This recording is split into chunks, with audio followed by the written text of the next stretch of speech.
नमस्कार। आज हम भागफल विधि से वर्गमूल ज्ञात करना जानेंगे। भागफल विधि से हम उन संख्याओं का वर्गमूल ज्ञात कर सकते हैं जो पूर्ण वर्ग नहीं होते हैं। आइए 3 अंकों वाली किसी बड़ी संख्या का वर्गमूल कैसे ज्ञात करते हैं उसको समझते हैं इस विधि के माध्यम से। हमने एक उदाहरण लिया है 625 का वर्गमूल ज्ञात करना। सबसे पहले हम भाग चिन्ह के अंदर बाहर को कहाँ को क्या बोला जाता है उसको जान लेते हैं।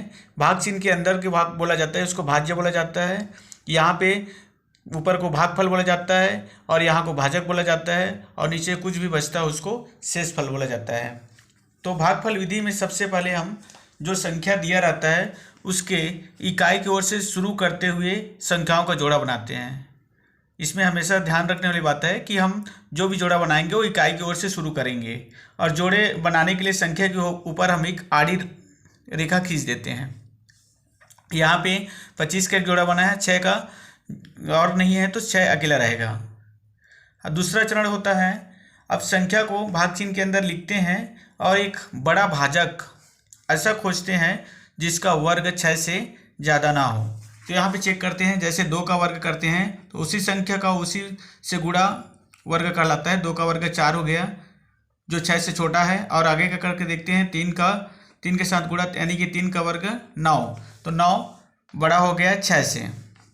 इस स्थिति में हम 2 के वर्ग को ही लेंगे क्योंकि यहाँ पे भाजक का वर्ग 6 से बड़ा नहीं होना चाहिए। तो हम यहाँ पे 2 का वर्ग को लेते हैं और भाजक और भागफल में 2 को रखते हैं।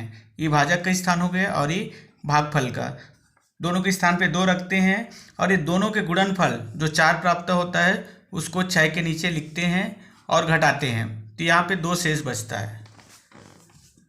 उसके बाद भाजक में उतनी ही संख्या को जोड़ते हैं। तो यहाँ पे 2 को जोड़ेंगे क्योंकि भाजक में उतनी ही संख्या 2 है, तो दोनों को जोड़ने पर हमको 4 प्राप्त होता है। और 2 के आगे पूरी जोड़ी यानी कि 25 को उतार देते हैं।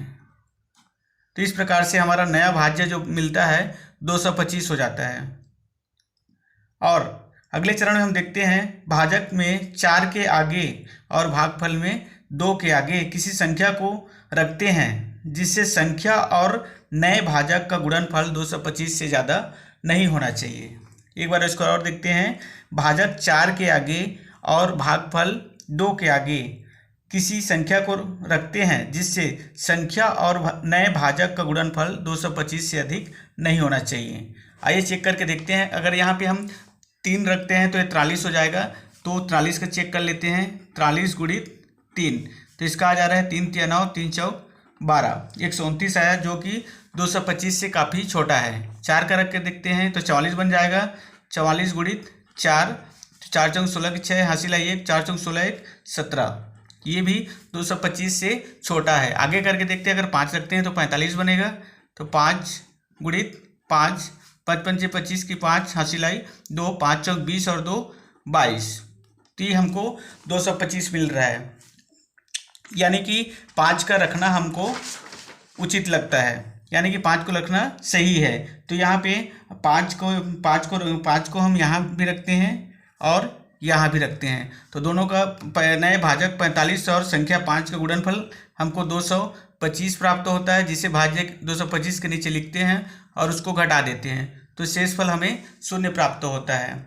इस तरीके से यहाँ भागफल 25 ही 625 का वर्गमूल है, जिसको हम इस तरीके से लिख सकते हैं, वर्गमूल 625 का मान 25 होता है। कहने का तात्पर्य है कि यहाँ 25 ही 625 का वर्गमूल है। बहुत बहुत धन्यवाद।